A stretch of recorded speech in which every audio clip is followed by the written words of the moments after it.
Saímos de Manaus, eu e o Theo Show da Vida, meu companheiro de viagem, em um simples Chevrolet Onix, encaramos uma das viagens mais insanas da América do Sul. Foram 6.270 quilômetros de aventura, mais de 2.400 quilômetros em estrada de terra. Cruzamos a Amazônia Raiz em um verdadeiro rally off-road. 12 balsas, rios, lama, poeira e desafios que pareciam impossíveis.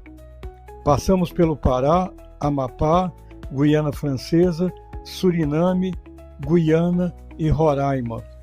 E 41 dias depois voltamos para casa em Manaus. A aventura foi surreal numa Amazônia raiz, sem filtro.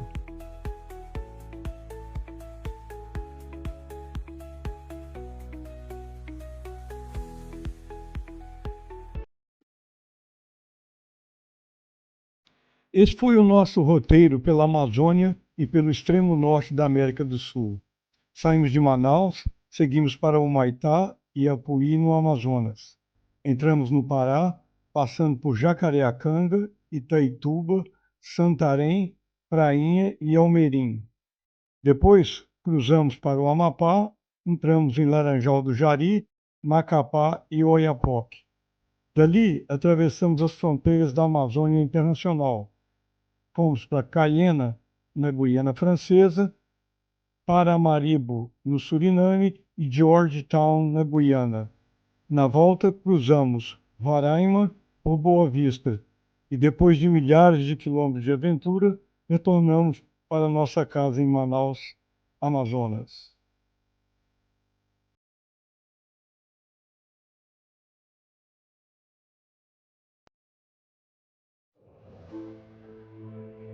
Como mostramos no mapa, nossa aventura começou saindo de Manaus rumo à lendária BR-319.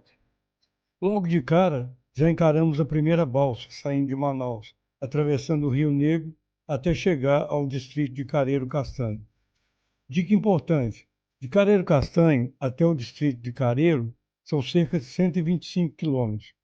Lá fica o último posto de gasolina da BR-319 e o próximo abastecimento só acontece no Distrito de Realidade, quase 470 quilômetros depois. Depois de aproximadamente 270 quilômetros de estrada, saindo do Careiro Castanho, veio a segunda balsa, a travessia do Rio Igapó. Aí começa o chamado trecho do meio. Seguimos então por mais 430 quilômetros. E é aí que você começa a conhecer a verdadeira selva amazônica. Pelo caminho, existem 2 ou 3 pontos de apoio, bem simples, mas na maior parte do tempo, geralmente é só você, seu carro, e no meu caso, eu, o Theo e Deus, até chegar ao Humaitá, no sul do Amazonas. E olha, a BR-319 é uma verdadeira caixinha de surpresas. Só entre Careiro e o Distrito de Realidade, são cerca de 50 pontes de madeira, cada uma com sua própria emoção. E haja emoção, hein? Ao chegar ao Distrito de Realidade, a um posto de gasolina e cerca de 100 quilômetros à frente, você finalmente chega a Humaitá. Mesmo no período de seca, entre julho e novembro, a estrada exige atenção total. Nós passamos por lá em agosto. Afinal, estamos no coração da Amazônia e uma chuva pode aparecer do nada, transformando tudo em lama, buraco e muita aventura. Nessa época, é a poeira que toma conta da estrada, enquanto enormes carretas de trem cruzam o caminho, levantando verdadeiras nuvens de poeira. No inverno amazônico, entre dezembro e maio, os atoleiros podem prender veículos por dias. Eu, sinceramente, evitaria esse período. Na BR-319, todo cuidado é pouco. É atenção na estrada e coração preparado para a aventura. Finalmente, chegamos ao Humaitá e no dia seguinte já iríamos encarar a temida BR-230, a rodovia Transamazônica. E isso era só o começo da nossa jornada pela Amazônia Raiz. Pegamos a terceira balsa, atravessando o Rio Madeira, e começou oficialmente nossa aventura pela lendária BR-230 Transamazônica. E olha, chamar aquilo de rodovia talvez seja um pouco de exagero. Em muitos trechos parecia mais uma trilha off-road no meio da selva. E nós estávamos em um simples Chevrolet Onix. Depois de rodarmos por buracos, valas e muita lama, o Onix não aguentou. O coxim do motor quebrou. Conseguimos chegar até uma fazenda onde fomos extremamente bem recebidos. De lá conseguimos o contato com uma plataforma em Apuí, no Amazonas, que ficava a 136 quilômetros da fazenda. Só que no meio do caminho para Apuí ainda tinha a quarta balsa, Mata-Matá, e mais um perrengue. Chegamos às 22 horas, mas a balsa funcionava somente até às 21 horas. Resultado, tivemos que dormir dentro do carro, em cima da balsa. E assim, finalmente chegamos a Apuí. Aí veio a pausa forçada da aventura. 5 dias esperando a peça do carro chegar. Carro revisado, motor pronto e a esperança renovada.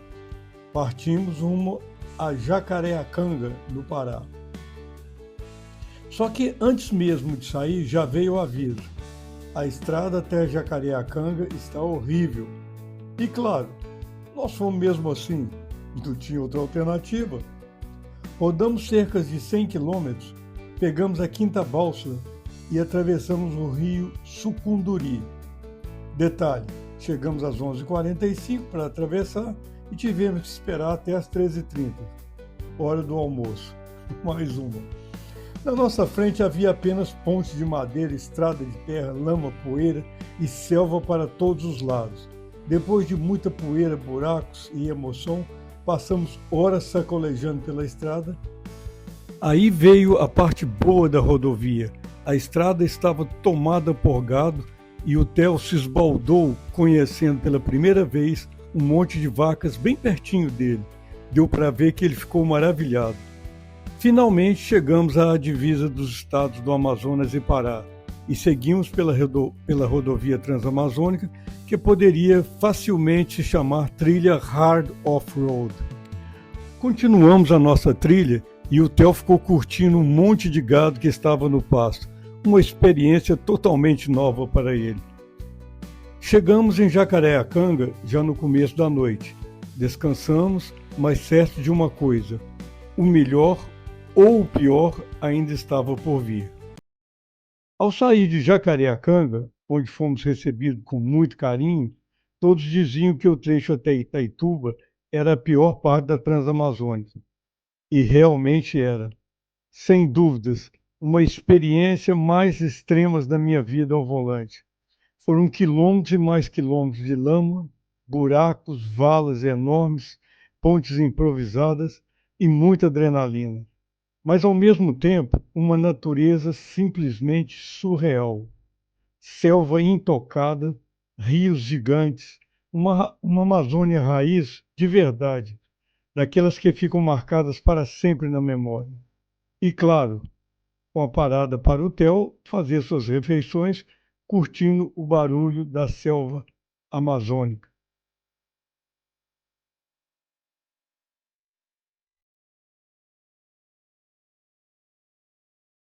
Continuamos nossa aventura pela trilha amazônica, desviando de buracos, valas e encarando o que mais me impressionou: a enorme quantidade de subidas e descidas íngremes no trecho entre Jacareacanga e Itaituba. Já estávamos muito cansados e resolvemos descansar no hotel Amigo do Garimpeiro, onde também aproveitamos para abastecer o carro em um dos poucos locais que vendiam gasolina na região.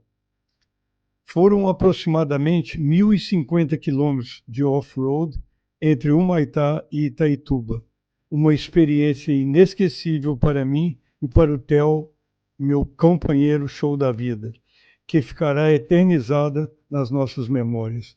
E finalmente chegamos a Itaituba, no Pará. Saímos de Itaituba, pegamos a sexta balsa, no rio Tapajós, e atravessamos para Miritituba. Logo que chegamos à pequena Miritituba, tivemos uma pequena felicidade. Apareceu o asfalto. Que felicidade! Mas a alegria durou muito pouco. Foram poucos quilômetros de um asfalto ruim, com muitas carretas, bitrem, formando longas filas, até surgir novamente a dura realidade.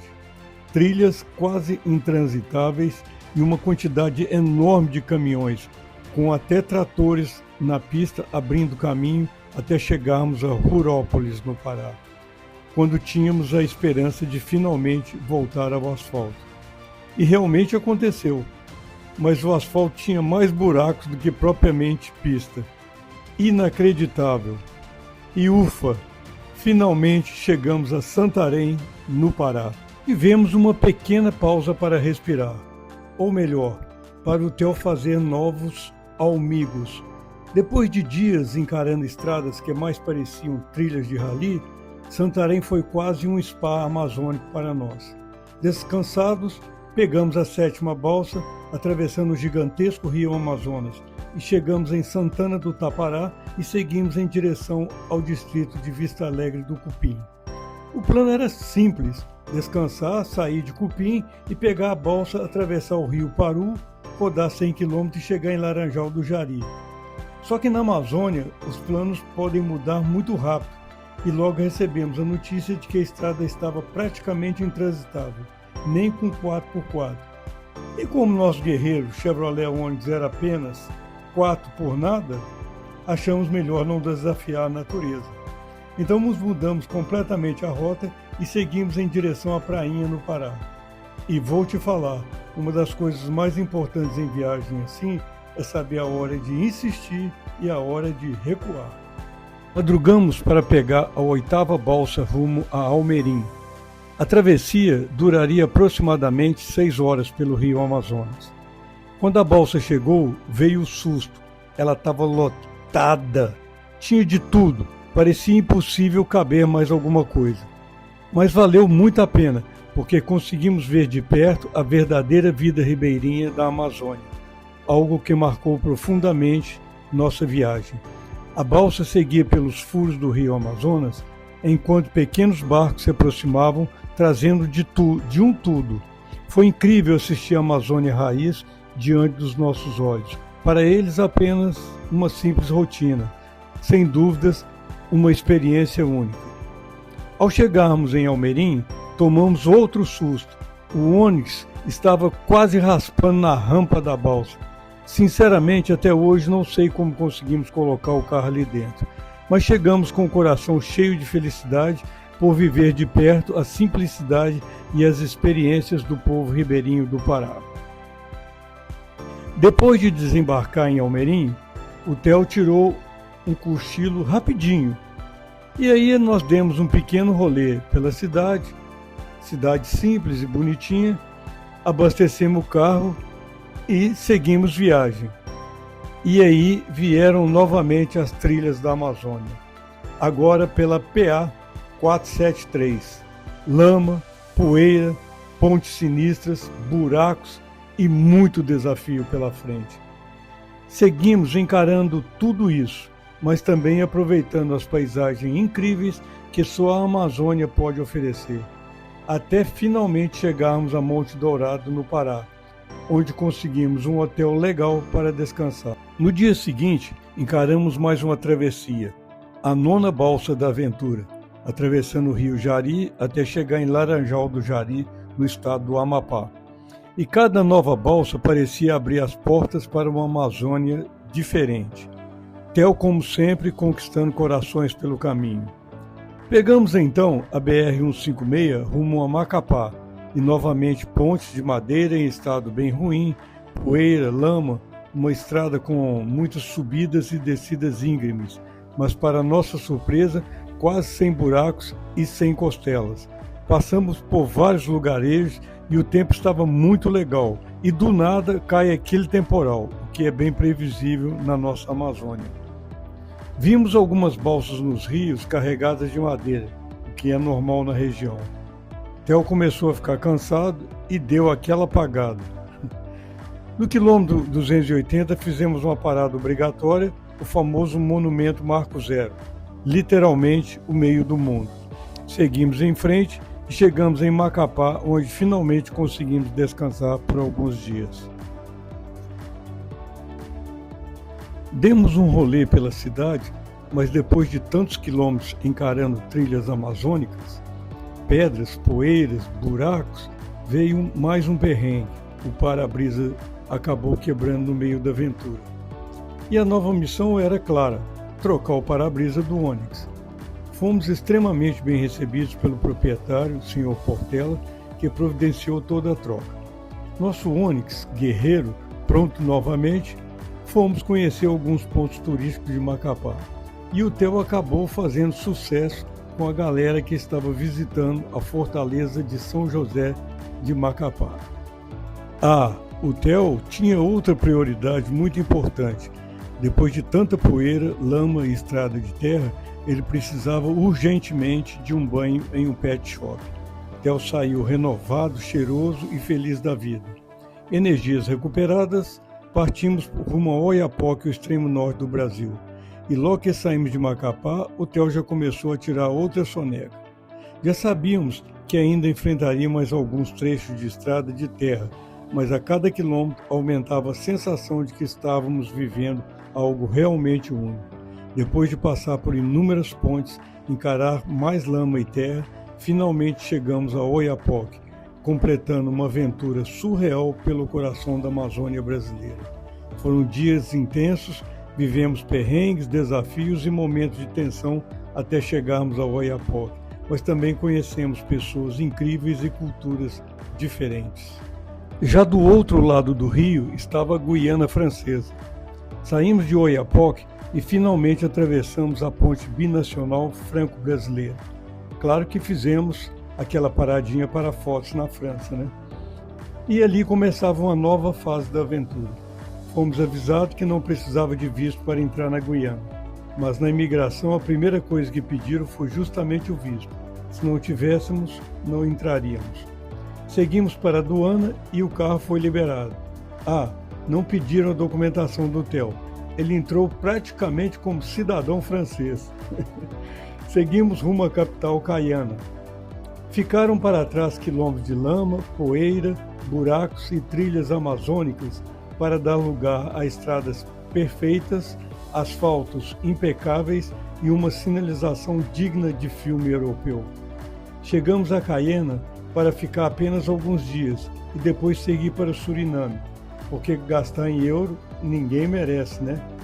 Já fomos logo dar um rolê pela cidade e tivemos uma surpresa muito positiva. Caiana é linda, limpa, organizada, com um trânsito educado, sem buzina, sentimos realmente na Europa. Mas teve uma coisa que chamou muito nossa atenção. Os guianenses não eram muito fãs de pets. Muitas pessoas olhavam para o Theo com medo ou estranhamento, e o Theo é praticamente um ursinho de pelúcia. Logo na primeira praia, não pode entrar com pet. Triste, né? Colocamos nosso francês à prova, claro, com a ajuda do tradutor, e um casal guianense nos indicou uma praia mais distante de Caiana. Quando chegamos lá, o Theo chutou o pau da barraca, se esbaldou, correu, brincou e tirou todo o estresse acumulado nas trilhas de terra da Amazônia. Tudo perfeito, até chegar a hora do próximo perrengue internacional. Abastecemos o carro em Caiana para seguir rumo a Kourou, onde fica a base de lançamento de foguetes da França, o Centro Espacial da Guiana. Só que poucos quilômetros depois, o Onix começou a falhar absurdamente.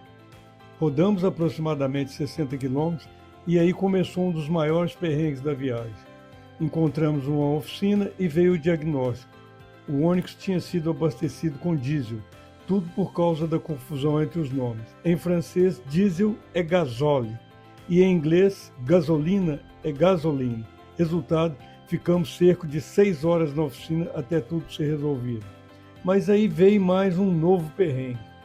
Chegamos felizes da vida a Saint-Laurent du Maroni para pegar a 10ª valsa da viagem, atravessando o rio Maroni rumo ao Suriname. E então veio mais um capítulo da nossa novela amazônica internacional. A balsa quebrou. E o pior, era sexta-feira. Disseram que não havia previsão para a travessia, teríamos que esperar. Sem opção, passamos o fim de semana na cidade. Fomos dar um rolê e 5 minutos depois já tínhamos conhecido tudo. A cidade era pequena. Resumo final, ficamos 7 dias na espera e foi mais um daqueles perrengues que depois viram as melhores histórias da estrada. Depois de 7 dias presos na Guiana, finalmente pegamos a 10ª balsa e entramos no Suriname. Na aduana do Suriname já veio o primeiro perrengue. Tinha que fazer o seguro do carro em um banco próximo e deixar o carro na aduana.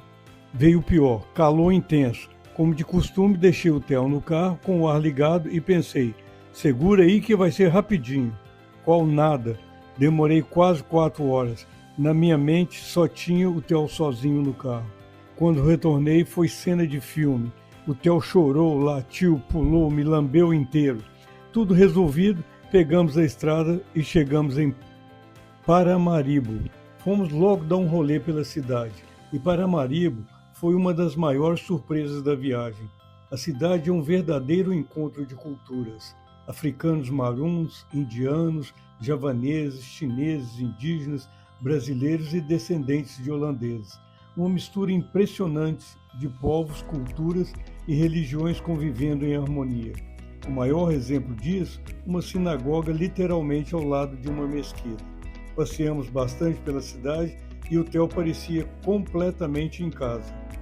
Agora, o trânsito na mão inglesa foi um capítulo à parte. Mesmo depois de já ter morado 4 anos em Londres, meu cérebro simplesmente desaprendeu tudo. Teve hora que eu olhava para os lados e pensava, pronto, bati. Mas felizmente sobrevivemos ao trânsito surinamês. Como na Guiana Francesa, também no Suriname, o pessoal não gosta muito de pets, mas ficamos hospedados num hotel pet friendly que nos receberam muito bem e o Theo aproveitou para dar um rolê pelas ruas do bairro. Partimos para South Drain, ainda no Suriname, para pegar a 11ª balsa da aventura para atravessar para a Guiana. Chegamos bem cedo, animados e praticamente entre os primeiros da fila para pegar a balsa. Só que na hora do embarque, alguns passas passaram magicamente na nossa frente. Resultado, mais 4 horas esperando a balsa voltar. Mas depois de tanta espera, finalmente conseguimos atravessar e assim chegávamos a mais um país da nossa aventura surreal pelas Guianas. Chegamos em Moleson Creek, na Guiana, e a imigração foi rápida e tranquila, sem estresse, sem interrogatório. Dessa vez o Theo teve que apresentar a documentação. Tudo conferido, carimbado e liberado, então seguimos viagem rumo à capital Georgetown. Na teoria seriam apenas 190 quilômetros até chegar lá. Na prática, parecia uma eternidade. Continuávamos dirigindo na mão inglesa e o trânsito era uma verdadeira aventura à parte. Estradas cheias de buracos, obras, vilarejos, gente caminhando na pista, trânsito bagunçado e praticamente sem acostamento. Mas depois de alguns mini ataques cardíacos no trânsito da mão inglesa, finalmente chegamos em Georgetown. Fato interessante, chegamos na noite anterior por volta das 7 horas. E foi aí que começou mais um perrengue. Passamos por vários hotéis, mas nenhum permitia hospedagem de pets. Por volta das 21 horas, encontramos um hotel simples e tivemos que implorar para nos hospedar com o nosso Dogstar até o show da vida. Nos dias seguintes, demos um bom rolê por Georgetown e apesar da Guiana estar vivendo um forte crescimento econômico pela exploração de petróleo, o centro da cidade era uma verdadeira bagunça, trânsito caótico, ruas desorganizadas e uma infraestrutura precária. Rumo ao Brasil, chegamos em Linden e já no dia seguinte pegamos a estrada. Faltava 450 km de estrada de terra, mas logo na saída, surpresa, um asfalto novinho. Pensei, deve durar uns 2 km, mas não, foram cerca de 70 km de alegria e as obras estavam em andamento. Logo veio a dura realidade, estrada de terra. Fazer o quê, né?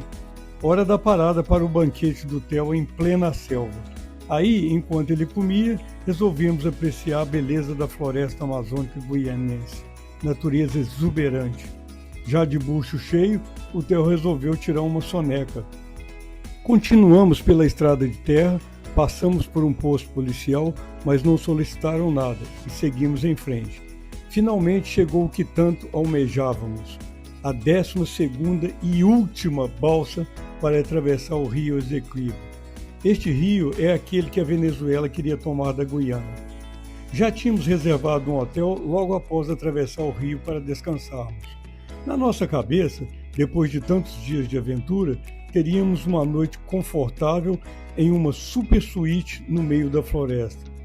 Mas veio mais uma surpresa amazônica internacional. Apesar da diária em dólar ser cara, o quarto era basicamente um alojamento de pesquisa ecológica, sem ar-condicionado, sem tomada no quarto, banheiro do lado de fora. Praticamente um retiro espiritual na floresta. Mas, sinceramente, depois de tudo que já tínhamos vivido, aquilo estava ótimo. No dia seguinte, encaramos os últimos 230 quilômetros até chegarmos à fronteira entre Guiana e o Brasil. Mas como toda aventura tem surpresas, tivemos mais uma. A estrada era quase parecida com a Transamazônica, cheia de costelas e buracos. E o coitado do Theo estava igual pipoca dentro do carro, chegava a dar dó. Finalmente chegamos a Lethem, cidade que faz fronteira com Bonfim, em Roraima. Passamos pela imigração guianense, pela brasileira e chegamos finalmente ao Brasil. E naquele momento veio uma sensação muito difícil de explicar. Depois de milhares de quilômetros, lama, balsas, fronteiras, perrengues, estradas absurdas e aventuras inacreditáveis, nós realmente tínhamos conseguido uma verdadeira aventura surreal pela Amazônia raiz sem frutos. E para chegar em casa, apenas 890 quilômetros de asfalto até Manaus. Depois de tudo que enfrentamos, essa última parte foi praticamente um passeio. E assim, 41 dias depois, voltávamos para nossa amada Manaus, com histórias que vamos levar para o resto da vida.